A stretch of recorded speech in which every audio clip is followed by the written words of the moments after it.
وبرکاتہ۔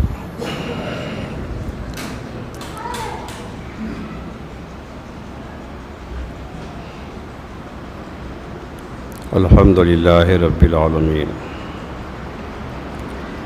والصلاة والسلام علی حبیبہ سید المرسلین وعلی آلہ واصحابہ اجمعین۔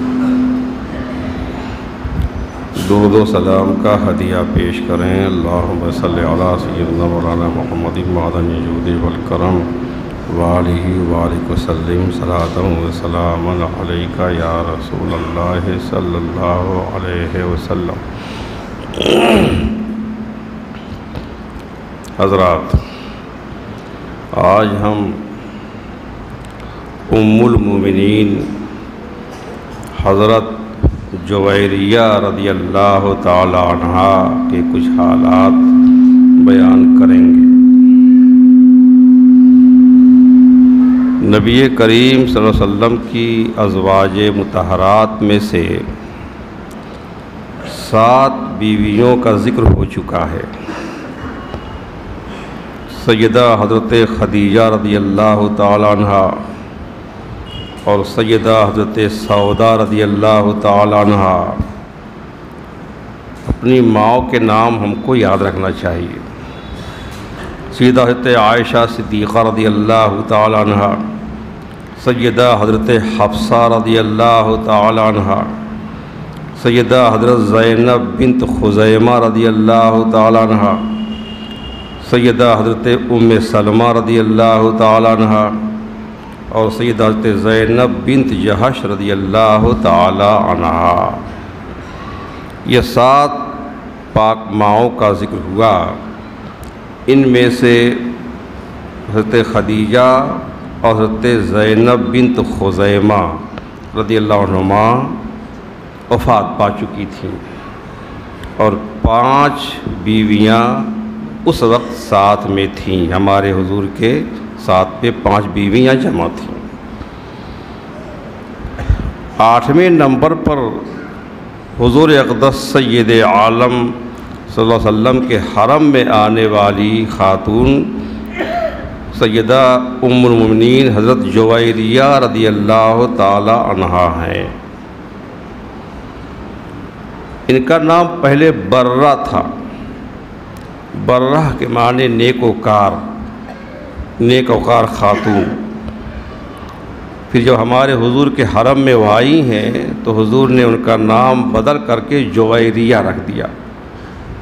جویریہ کے معنی بچیا، محبت کا لفظ ہے یہ، بچیا۔ اب ان کے کچھ حالات ہم آپ کو سناتے ہیں۔ مدینہ طیبہ سے تقریباً 8 منزل کے فاصلے پر ایک کنواں ہے۔ اس کنویں کو مریسی کہا جاتا ہے۔ میم رے یہ سین عین ہے، مریسی کنویں کا نام ہے۔ اور اس کنویں کے قریب ایک بستی ہے، وہاں ایک قبیلہ آباد تھا، اس کا نام بنی مستلق۔ اس قبیلے کا نام ہے بنی مستلق۔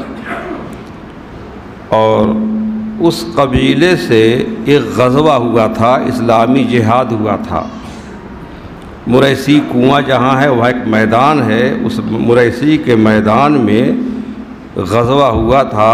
ہمارے حضور کے زمانے میں جو جہاد ہوتے تھے، جس میں حضور شریک ہوتے تھے، اس کو غزوہ کہا جاتا تھا، اور جس میں شریک نہیں ہوتے تھے اس کو جو ہے غزوہ نہیں کہا جاتا تھا۔ تو ایک غزوہ ہوا تھا مریسی کے میدان میں۔ اس غزوے کو غزوہ مریسی بھی کہا جاتا ہے کیونکہ مریسی کے میدان میں ہوا تھا، اور غزوہ بنی مستلق بھی کہتے ہیں اس کو کیونکہ اس قبیلے سے یہ غزوہ ہوا تھا، یہ جہاد ہوا تھا۔ اور وہ جو قبیلہ آباد تھا کافروں کا، اس قبیلے کے سردار کا نام حارث بن ابو زرار تھا۔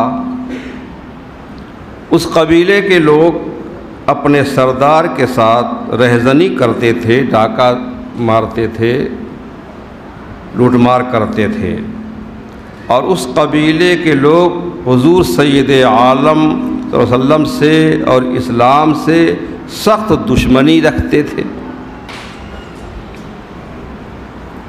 بعثت سے 2 سال پہلے، یعنی ہمارے حضور کے مبعوث ہونے سے، اعلان نبوت سے 2 سال پہلے، جب ہمارے حضور کی عمر شریف 38 برس تھی، مکہ ہی میں آپ رہتے تھے، اور یہ قبیلہ جو ہے مدینہ کے قریب میں مریسی میں رہتا تھا، تو اس سردار قبیلہ جو حارث بن ابو زرار تھا، اس کے یہاں ایک بیٹی پیدا ہوئی۔ باپ نے اس اپنی بیٹی کا نام برہ رکھا، برہ نیکوکار خاتون۔ وہ بچی چند آفتاب چند ماہتاب تھی، انتہائی خوبصورت تھی، جو ایک بار دیکھ لیتا پھر چہرے سے نظر نہ ہٹاتا۔ اس کی پرورش بڑے ناز و نعمت میں ہونے لگی۔ سردار قبیلہ کی بیٹی تھی۔ بنو مستلق کے سردار کی یہ بیٹی یوں جو بڑی ہو رہی تھی، اس کے حسن و خوبصورتی میں اور نکھار آتا جا رہا تھا۔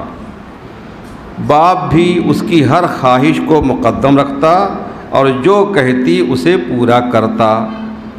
پھر وہ بالغ ہونے کی عمر تک پہنچ گئی، اور عرب کا یہ عام دستور تھا کہ بچیاں بالغ ہوتی تھیں فوراً ان کا نکاح کر دیا جاتا تھا، چاہے 9 سال میں بالغ ہوں، چاہے 12 سال میں بالغ ہوں، یا 15 سال میں بالغ ہوں۔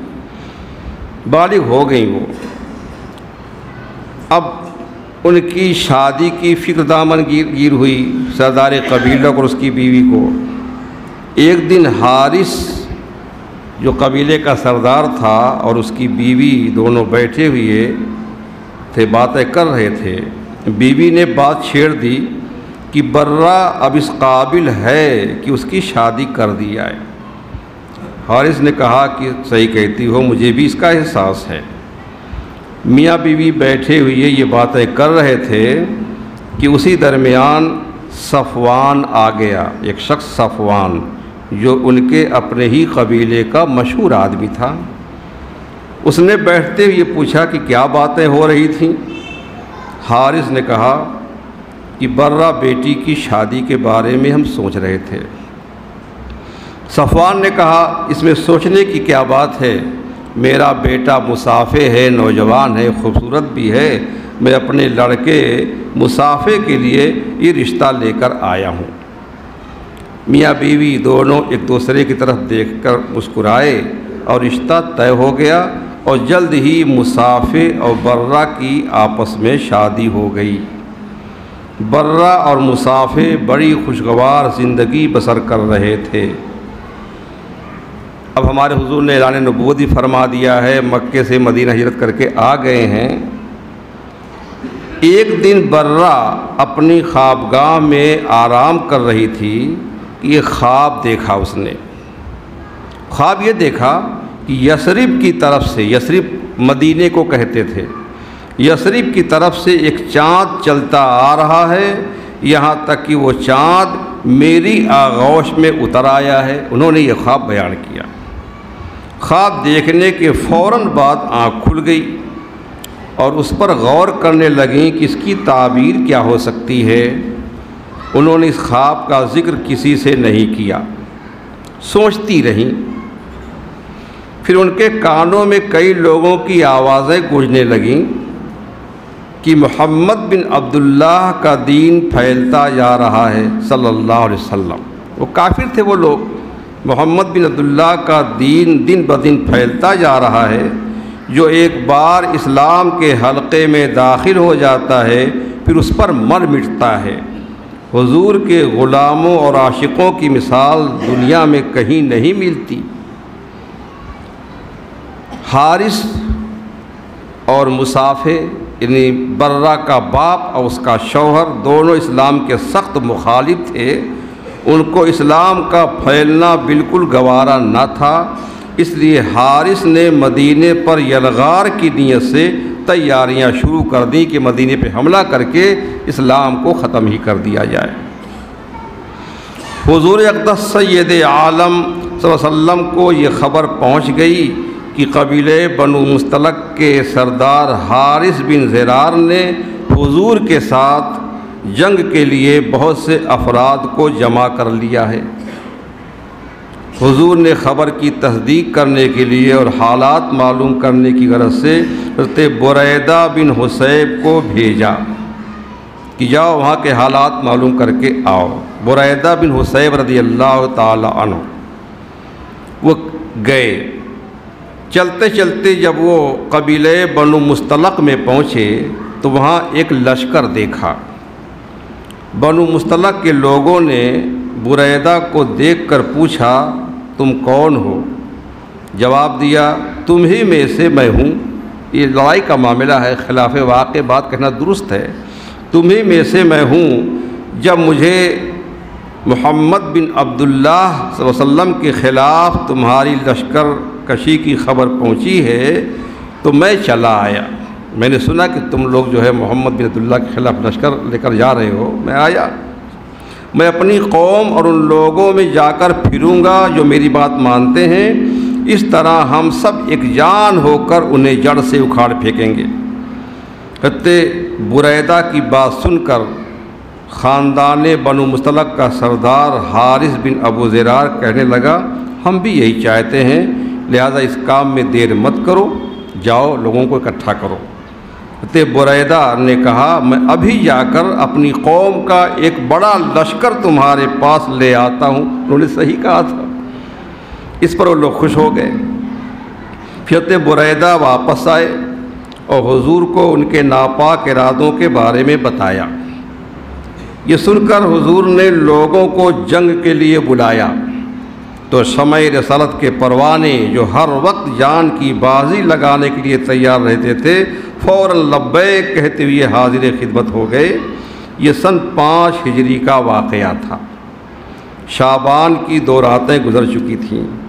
صحابہ کرام گھوڑے بھی ساتھ لائے۔ یہ کل 10 گھوڑے تھے اور 20 گھوڑے انصار کے تھے اور 10 گھوڑے جو ہے مہاجرین کے تھے، کل 30 گھوڑے تھے۔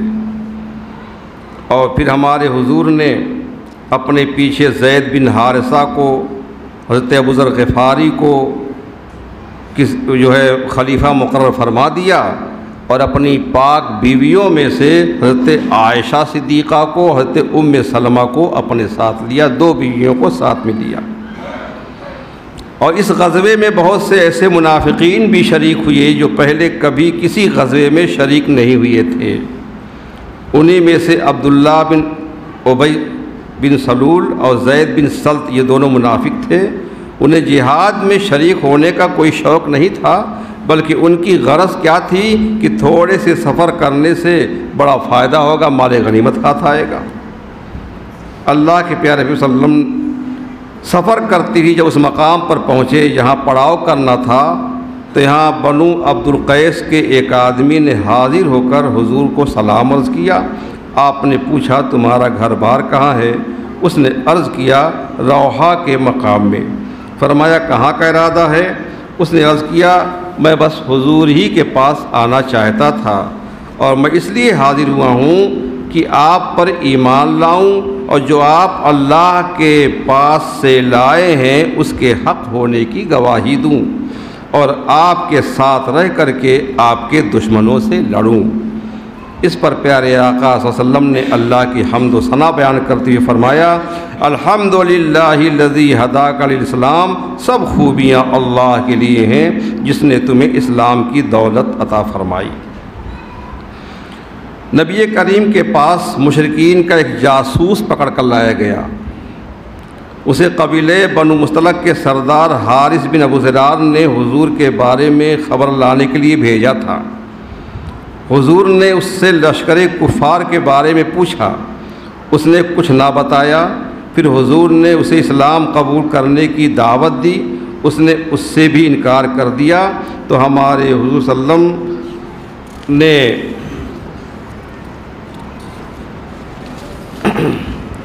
فاروق اعظم کو حکم دیا اور انہوں نے اس کا سر تن سے جدا کر دیا، اس طرح سے جاسوس مار دیا گیا۔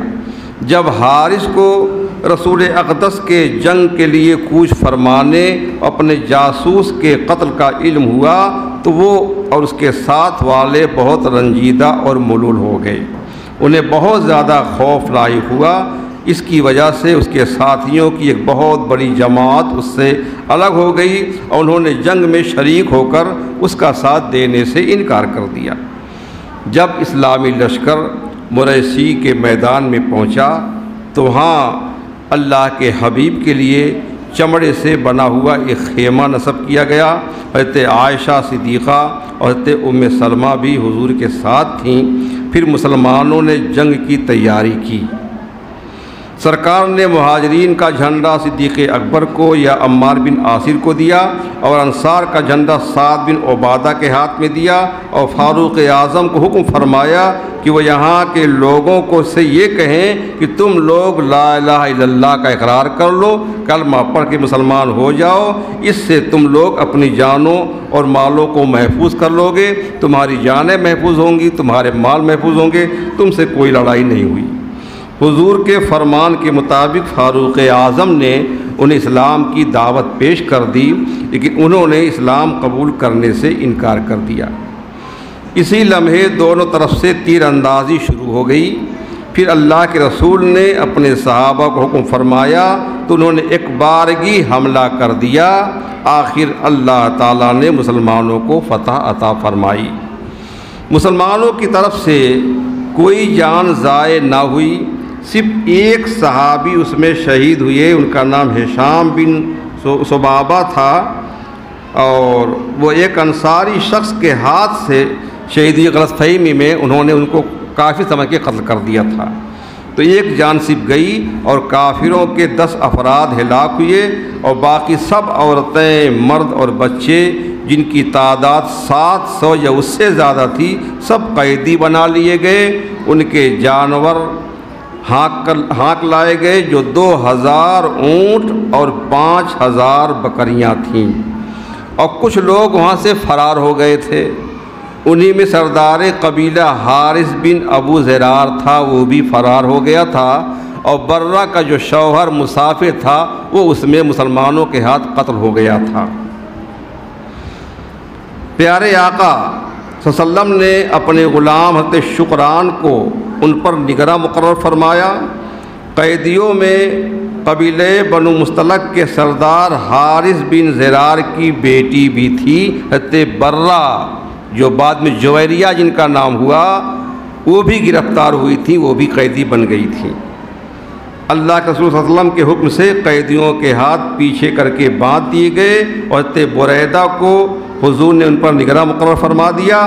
پھر بعد میں انہیں تقسیم کر دیا گیا، مجاہدین پر مال، اونٹ، گھوڑے وغیرہ، اور غلاموں کو، عورتوں کو بانٹ دیا گیا۔ یہ تقسیم ہو گئی۔ اور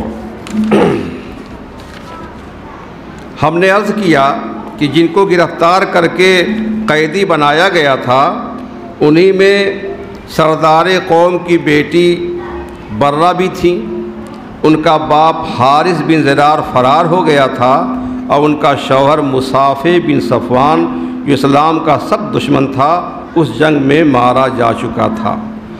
جب مال غنیمت مجاہدین میں تقسیم کیا گیا تو برہ ثابت بن قیس انصاری کے حصے میں آئیں۔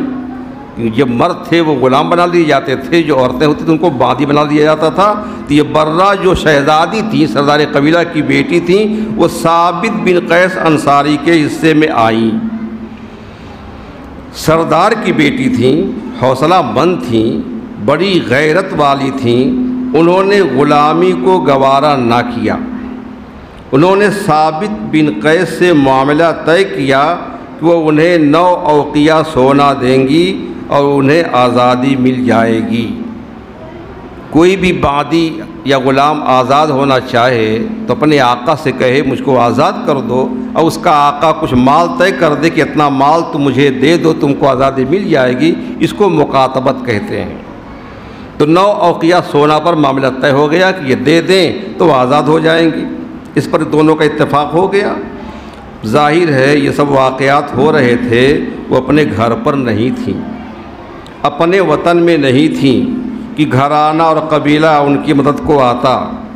باپ سردار تھا، وہ فرار ہو چکا تھا۔ شوہر مصافح بن صفوان لڑائی میں اسلامی فوج کے ہاتھوں مارا جا چکا تھا۔ اس وقت برہ 20 سال کی تھیں، برہ کی عمر 20 سال تھی، بیوہ ہو چکی ہیں، بے وطن ہیں، کنیز بن چکی ہیں۔ ان سب کے باوجود بڑی ہمت اور حوصلے سے کام لیا۔ انہوں نے تمام مصیبتوں کو حوصلے کے ساتھ برداشت کیا اور اپنی شخصیت کو کم عمری کے باوجود ٹوٹنے پھوٹنے نہیں دیا۔ اپنی حیثیت کو بچانے کے لیے وہ بارگاہ نبوت میں حاضر ہوئیں۔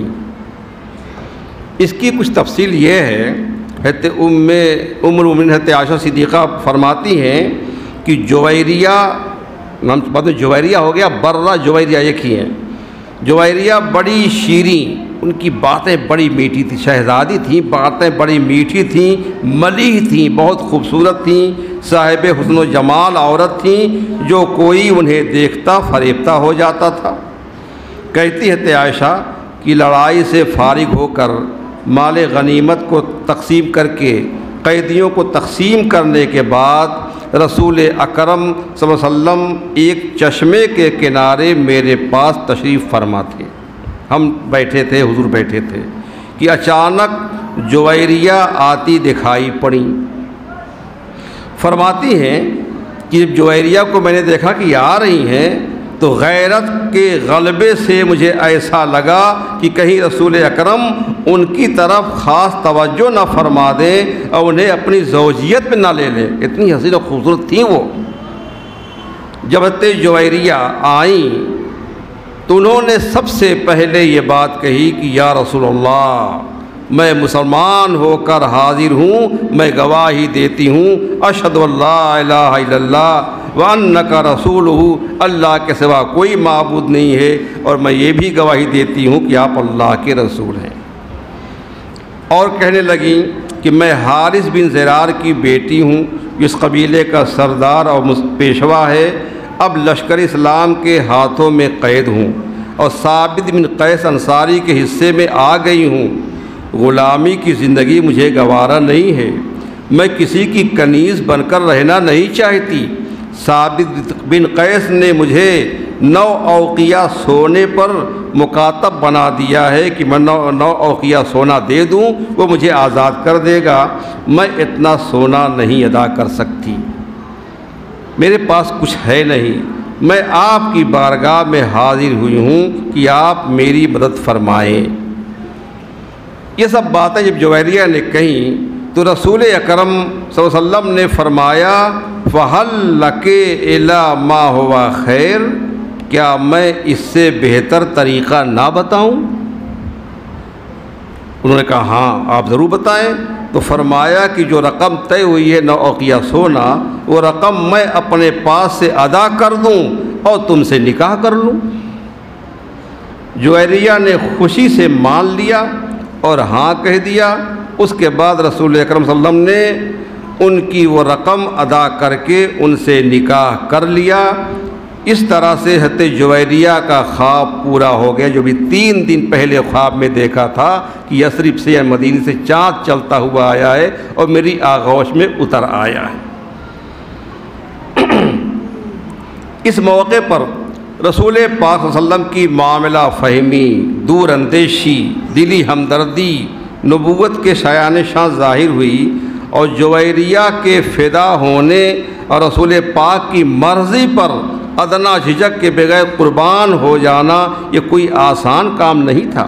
کافرہ تھیں، کفر چھوڑا، اسلام قبول کیا، شوہر کے مارے جانے کا دکھ بھلا دیا، قوم پوری پٹ گئی، یہ خود قید ہو گئیں، باپ ذلیل و خوار ہوا، یہ تمام تلخیاں مٹا دینا یہ ہمارے حضور پر ان کے فدا ہونے کی روشن نشانی ہے۔ اور ادھر بھی دیکھیے نکاح کی برکت کیا ہوئی، سب اس کی قوم کے جتنے لوگ تھے سب غلام بنا لیے گئے تھے، عورتیں قیدی بن کے سب لشکر اسلام پر بانٹ دی گئی تھیں۔ جب صحابہ کرام کو پتہ چلا کہ پیارے رسول صلی اللہ علیہ وسلم نے قبیلے بنو مستلق کے سردار کی بیٹی سے نکاح کر کے ان کو اپنے حرم میں داخل فرما لیا ہے، تو سارے صحابہ دینی غیرت سے سرشار ہو گئے اور بول اٹھے کہ اللہ کے رسول کے سسرالی رشتہ داروں کو ہم قیدی نہیں بنا سکتے۔ جس قبیلے میں حضور نے شادی کر لی، نکاح کر لی، ہم ان کو قیدی نہیں بنا سکتے، نہ انہیں غلامی کی زنجیروں میں جکڑا جا سکتا ہے۔ انہوں نے بنو مصطلق کے تمام غلاموں کو، لوڈیوں کو آزاد کر دیا۔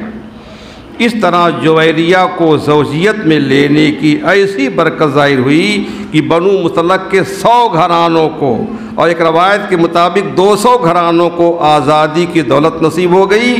اور پھر جب آزادی مل گئی تو اس کے بعد اس نکاح کی ایک برکت اور ظاہر ہوئی کہ جتنے قبیلے والے تھے جو پہلے غلام بن گئے تھے، اب آزاد ہو گئے، ان لوگوں نے بتوں کی بندگی چھوڑ کر ایک خدا واحد کی بندگی کا اقرار کر لیا، اور سب لوگوں نے پڑھ لیا اشہد ان لا الہ الا اللہ واشہد ان محمد رسول اللہ صلی اللہ علیہ وسلم۔ اس طرح اس نکاح کی کتنی برکتیں ظاہر ہوئیں۔ کل تک جو ڈکیتی رہزنی کرتے تھے، کافر تھے، جنگجو تھے، تو آج دین کے ہم نوا بن گئے، امن و امان کا درس دینے لگے۔ نبی کریم کے دامن کرم میں آ کر صحابیت کا شرف انہیں حاصل ہو گیا۔ حضرت عائشہ بیان فرماتی ہیں کہ میں نے کسی عورت کو جویریہ سے بڑھ کر اپنی قوم کے حق میں برکت والی نہیں دیکھا۔ اپنی قوم کے حق میں جتنی برکت والی جویریہ ہیں، کوئی عورت ایسی میں نے نہیں دیکھی۔ جویریہ پر کیا اس سلوک کا اتنا اثر ہوا کہ حضور پر وہ ایسی فدا ہوئیں کہ جب مدینے سب آ گئے واپس، تو جویریہ کا باپ جب اس کو خبر ہوئی کہ جو ہے میری بیٹی بھی گرفتار ہو گئی ہے، تو حارث جو فرار ہو چکا تھا اپنی بیٹی کو آزاد کرانے کے لیے مدینہ حاضر ہوا۔ اپنی بیٹی کو چھڑانے کے لیے 2 جوان طاقتور اونٹ لے کر آیا تھا کہ یہ اونٹ پیش کریں گے، اور کچھ رقم تھی کہ پہلے کچھ رقم پیش کریں گے، اور نہیں مانیں گے تو یہ اونٹ دے کر کے اپنی بیٹی کو ہم آزاد کرا کے لے آئیں گے۔ وہ ان اونٹوں کو کسی وادی میں اس نے چھپا دیا، حضور کے دربار میں حاضر ہوا اور آ کے کہا، اے محمد صلی اللہ علیہ وسلم، تم نے میری بیٹی کو گرفتار کر لیا ہے، میں قبیلے کا سردار ہوں، اور سردار قوم کی بیٹی کو لونڈی بنانا اچھی بات نہیں ہے، اس لیے آپ میری بیٹی کو آزاد فرما دیں، اور یہ اس کا فدیہ ہے۔ کچھ رقم لے کے آیا تھا، اس کا فدیہ ہے، اور میری بیٹی جیسی خاتون کو لونڈی نہیں بنایا جا سکتا، اسے چھوڑ دیں۔ رسول اکرم نے فرمایا کہ کیا کہتے ہو اگر میں اس کو اختیار دے دوں، چاہے تو میرے ساتھ رہے، چاہے تو تمہارے ساتھ جائے؟ اس نے کہا اس سے بڑا سلوک اور کیا ہو سکتا ہے؟ پھر حضور نے فرمایا کہ چلو، اس کو اختیار ہے، چاہے تو تمہارے ساتھ چلی جائے، چاہے تو میرے ساتھ رہے۔ اب حارث خوش ہو گیا، اپنی بیٹی کے پاس آیا، جویریہ کے پاس، کہا چلو، محمد نے صلی اللہ علیہ وسلم اختیار دے دیا ہے، تم میرے ساتھ چل سکتی ہو۔ اس پر جویریہ نے کیا جواب دیا؟ جویریہ نے کہا کہ میں نے اللہ اور اس کے رسول کو چن لیا ہے، میں اللہ کے حبیب کو چھوڑ کر کہیں نہیں جاؤں گی۔ حارث حیران ہو کر رہ گیا، اس کا یہ حال ہوا کہ بیٹی کا جواب پا کر اس کے کفر کی دنیا میں بھونچال آ گیا، اس کا کفر ڈگمگانے لگا کہ یہ کیسے شخص ہیں کہ چند دن 2 دن بھی ان کے ساتھ رہی ہے اور اتنی متاثر ہو گئی ہے کہ باپ کو ٹھکرا دیا اس نے۔ اور پھر رسول پاک نے اس سے ایسا بہترین سلوک کر دیا اس کے ساتھ کہ اسلام کی جو دشمنی اس کے دل میں تھی وہ ختم ہو گئی۔ اب وہ نہ ادھر کا تھا نہ ادھر کا تھا، کچھ فیصلہ نہیں کر پا رہا تھا کیا کروں، وہ چلنے لگا کہ میں چلتا ہوں۔ اب حضور اکرم نے فرمایا کہ حارث، وہ جو 2 اونٹ فدیہ میں دینے کے لیے تم لائے تھے انہیں کہاں چھپا رکھا ہے؟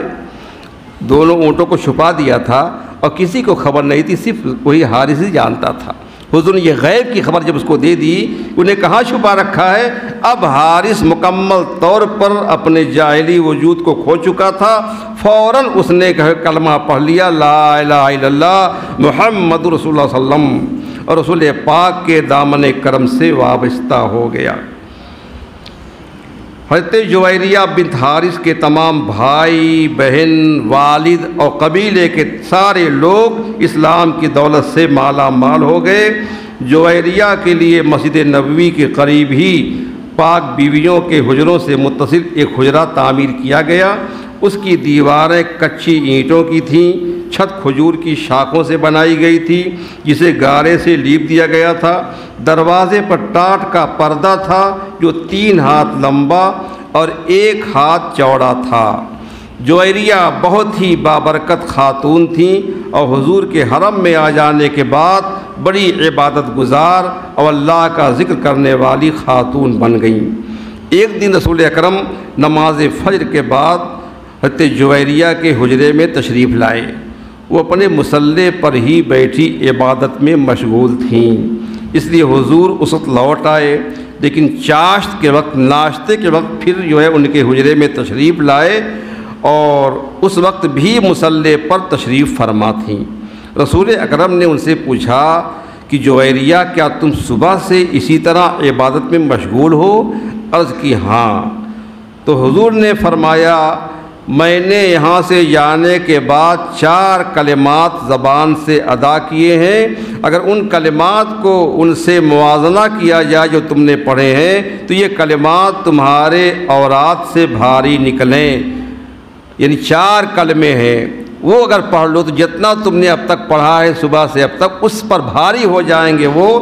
اب انہوں نے بے چین ہو کے پوچھا رسول اللہ وہ کلمات کیا ہیں؟ تو اللہ کے حبیب نے فرمایا وہ کلمات یہ ہیں سبحان اللہ و بحمدہ عدد خلقہ و رضا نفسہ و زینت عرشہ و مداد کلماتہ۔ ان کی برکت سے پوری امت کو ایک عظیم دولت حاصل ہو گئی۔ حضور کا مقصد اصلی یہ تھا کہ وہ اپنے ذکر میں اسے بھی شامل کر لیں۔ یہ تھا حضرت جویریہ کا ذوق عبادت۔ اللہ تعالیٰ امت کی اس عظیم ماں کے صدقے ہمیں بھی کثرت عبادت کی توفیق عطا فرمائے۔ غزوہ مریسی ماہ شعبان 5 ہجری میں ہوا، اس کے فوراً بعد نکاح ہوا، تقریباً 6 سال حضور کے ساتھ رہیں، پھر 12 ربیع الاول سن 11 ہجری میں حضور کا وصال ہو گیا اور حضور کے وصال فرمانے کے کم و بیش 40 سال بعد تک وہ زندہ رہیں۔ پھر سن 50 ہجری ربیع الاول کے مہینے میں ان کا بھی وصال ہوا۔ ایسا ہوا کہ 50 ہجری ہے، ربیع الاول کا مہینہ شروع ہوتا ہے تو وہ سوچنے لگتی ہیں کہ اسی مہینے میں اپنے محبوب آقا سے جدا ہوئی تھی۔ یہاں پہنچ کر ان کی سوچیں گہری ہو گئیں کہ محبت اور اتباع کی یہ بھی ایک صورت ہے، اسی مہینے میں میرے محبوب بلائے گئے تھے، اسی مہینے میں میرا بلاوا بھی آ جائے۔ پھر کیا ہوا؟ واقعی بلاوا ان کا آ ہی گیا۔ اتنی لمبی جدائی کے بعد اب وصل کا وقت آیا، حضور سے ملنے کا وقت آیا ہے، ان کا وصال ہو جاتا ہے اور جنت البقیع میں ان کو دفن کر دیا جاتا ہے۔ مولا تعالیٰ حضرت جویریہ کی طفیل اور تمام امہات المومنین کی طفیل مولا ہم سب کو نیک اور صالح بنائے۔